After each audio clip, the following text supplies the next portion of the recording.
नमस्कार मित्रांनो, मी विजेश राठोड। आज पाहूया आपण फक्त भारतीय नागरिकांना प्राप्त मूलभूत अधिकार।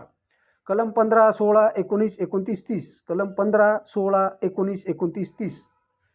कलम 15 धर्म, वंश, जात, लिंग किंवा जन्मस्थान या कारणावरून नागरिकांना भेदभाव करण्यास मनाई आणि नागरिकांना शैक्षणिक आरक्षण।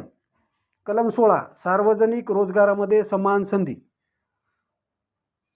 कलम 16 नागरिकांना सार्वजनिक रोजगारामध्ये समान संधी म्हणजे नोकरीत आरक्षण।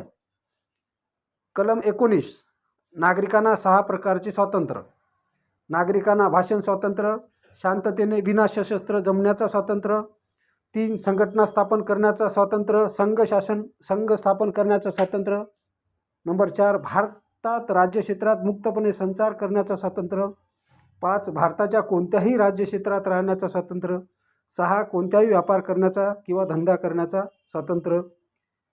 कलम 29 अल्पसंख्याक वर्गाच्या नागरिकाचे हितसंबंधाचे संरक्षण।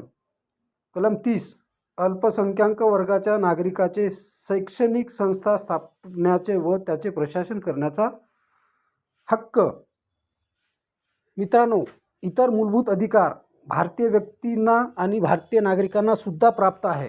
मात्र हे 5 प्रकारचे मूलभूत अधिकार फक्त भारतीय नागरिकांना प्राप्त असून व्यक्तींना नाही।